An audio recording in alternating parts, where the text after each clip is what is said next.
filming on the same day as I don't know when I'll have time again. I mean, it is half term next week at college, but then again, I also still have to work and volunteer. So no rest for the wicked, hey. But yeah, because I'm filming them back to back, I've still got this on my face. So ignore me looking crazy. I look crazy all the time anyway. But here is the Q&A. There's a reason I've left it a bit longer, well, two really. Mainly because I've not had any time to myself. And the other reason is because when I posted the Q&A on Instagram, I had only just got Pumpkin, and some of the questions was about his personality and traits, and I just wanted to get to know him a bit better before I commented on that. So thank you to everybody who sent questions in. Love you lots. And let's get into it. So first we have my G, Clover and Daisy the Hamsters. And she asked, how does Pumpkin's personality compare with Reggie's so far? So, they are complete opposites, like total opposites. Like Reggie's always been and probably will always be very timid and shy. It's nothing to do with how he was raised, any circumstances in his life. It's just that different hamsters have different personalities, and at the end of the day, they are prey animals still, so they're bound to be a bit timid at times, but that is just Reggie's personality. I wouldn't change him for the world though. He is so funny and so adorable, and he's my little boy. Oh, hair, go away. No, don't go away, I don't want to be bald. Stop growling, you absolute freak. Oh my god. Look at oh my god, wait, how long's my fringe now? Holy moly. Okay.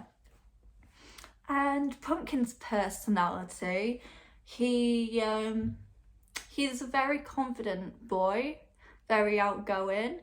There has been one time he was quite timid, which was the first time I put him in the playpen, obviously because he's not used to that amount of space.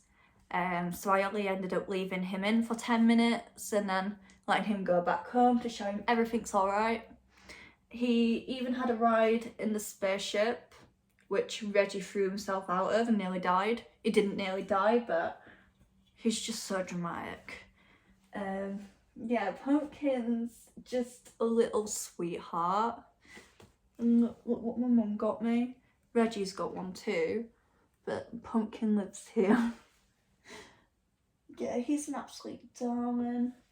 They both are absolute darlings, but he's a very confident boy. The next question comes from _my_little_bears_. They asked, what is your favourite moment with both of them? Oh gosh, let's start with Pumpkin first because they're more recent. Oh, my favourite moment was probably when he tried eating me. I'd just eaten food and I put my hand in to give him treats, and he'd eaten all the treats.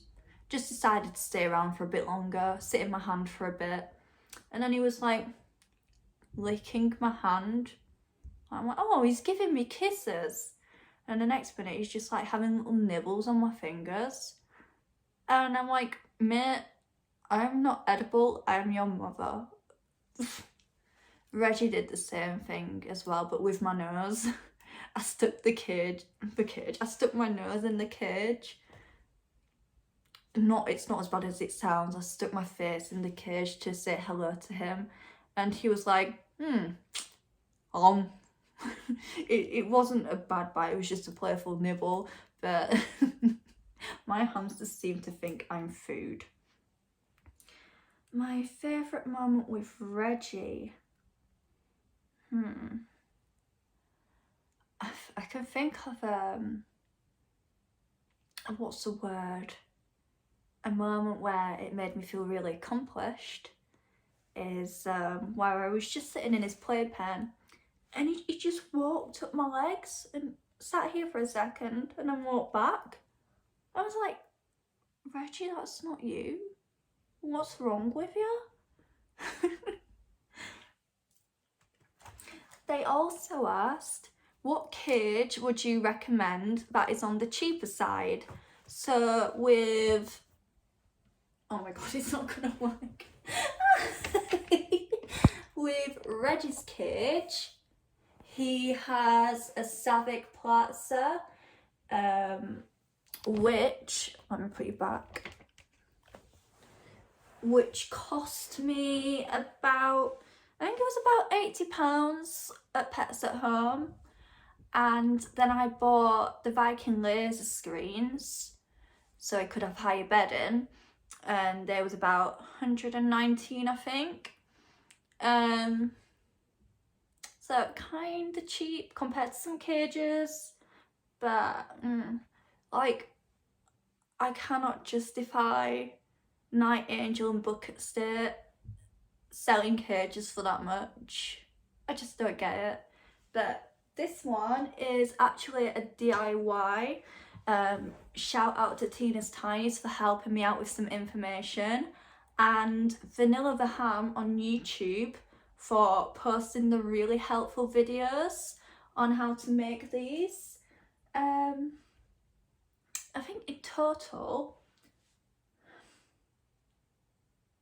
I think the tabletops were £15 each. Actually, I've wrote it in here. It does work out actually cheaper than the Savic Plaza with the Viking laser screens, but I think I wrote it in here. Yeah, so the tabletops are £15 each. You need 3 of those, which comes to £45. Then the Hemney's glass, 108 by 50 centimetres, which was £25. 10 screws that average at about £2 to £5, probably not even that much. 6 screw caps, screw caps, £1.50, about that much. Aquarium silicone to just secure everything in. That's about £10. Angle mirror brackets to hold the glass in place. They were about £2 to £5, and floor protectors, which I do not need because it's on carpet, but they're normally about £3. So the estimated price this came to was £88.50, which is £8.50 more than a normal Savic Plaza, and more than £100 less than it would be with Savic Plaza screens. Plus, these in here as well, you can have peekaboos and you can actually see your hamster sleeping. He's I've bought them up at the minute after doing a spot clean, but I will empty them again so I can see them. So yeah, I definitely recommend doing a DIY. Linman's are very good. Pax wardrobes, these are all IKEA by the way. What do people use for dwarfs now? It's like the cabinet. It'll probably come to me. Detolf, that's it. Detolfs are good for dwarfs. Wouldn't recommend it for Syrians because you can't get the bedding high enough. But yeah, I hope that helped. If you do need any help though, just message me on Instagram. Ivy the Syrian hamster asked, favourite quirk / trait of Reggie and Pumpkin, if you have noticed any so far. So my favourite quirk of Reggie is that he is an absolute icon. He is a supermodel. He's always posing. And it's just how whenever I walk in the room, it's just like, mother. It's just amazing.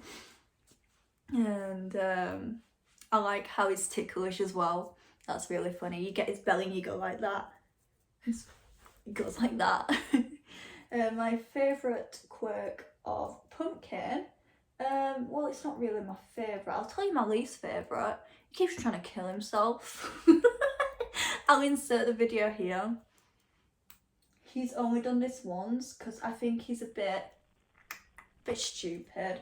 But he walked along the top of his house and just face planted his platform. My favourite trait is that he's very curious, which I like, and he likes giving kisses. He likes giving kisses on your hands. But the longer I know him, I'm sure I'll find out even better traits. They also asked opinion on softwood items. I'm guessing that's like the German style, like log cabin kind of things. I don't know. But I've heard if it is them, I've stayed away from them. I've not done any research, but I've heard they are put together with unsafe glues. And some of the wood can have toxic ingredients to hamsters. I can do a deep dive on softwood items if you'd like and do a video on them. And then I'll do my research as well as you guys at the same time. But yeah, I've not really researched, so I shouldn't really have an opinion, but that's my opinion. And then the last one is from Robin_Nest_rescues. And they asked, what made you fall in love with keeping hamsters? So, story time. I had a hamster as a child. It started off with having 4 giant African land snails, which I loved dearly, but they wouldn't stop breeding. And we used to go and get the supplies from this pet shop up the road. And one day I went in and she had a beautiful hamster on the counter. And she was on about, oh, I've been looking for giant African land snails. I want to breed them, blah, blah, blah, blah, blah. And she actually said, because my mum didn't like the snails, she was like telling her about that. She says, well, if you want, we can trade the hamster for the snails if that works for you. So we got the hamster. The care was, but she seemed happy. I was too young to tell. Never really got ill or anything. Lived quite a long life as well, but that's no excuse. She was just lucky. And yeah, she was in like a cage like that. She had a tiny hide, a water bottle and a food bowl, and about that much worth of sawdust bedding. How she did not die prematurely, I do not know, but I loved her very much. And when we moved into this house, I thought I really want a pet. I need something to look after, to give me a sense of purpose because of my mental health. I need that comfort, plus, like I said, like the sense of purpose, taking care of another living thing. And we was gonna get a cat, and thinking into it, we're not home a lot, so I thought that'd be pretty cruel. And with us leaving it for long periods of time, I don't want my living room ripped to shreds. That stuff would cost a lot of money. And so I was just looking through my phone one night and I saw some old pictures of Annie, my old hamster, and I thought, that's what I want. I want a hamster again. So I got to it, looking into research, and the more I researched these little furry things, the more I fell in love with them. Yeah. It's just so fun to learn about new things and learn where you went wrong in the past and better yourself. There's still ways to better this, but I'll reach that hurdle when I get to it. And then actually owning them, it's just especially rescue ones like Pumpkin, it just gives me a sense of purpose, and I feel like I'm actually helping, and I'm so glad that he's happy now. Like, shout out to all the rescues, you do an amazing job, hats off to you. So yeah, that was my Q&A. Not many questions, but I absolutely rattle on about useless things. I don't know why I did that. I need to go to bed. I didn't actually clear, I'm fine, but I need to put this down. Okay. Thanks for listening to my crazy self ramble on for a while. I think I'm gonna go into hibernation now. So if you enjoyed this video, don't forget to check out my other hamster playlists. Don't forget to leave a big thumbs up and subscribe. I see you right there. You're not subscribed. Subscribe now, okay? I know where you live. Bye.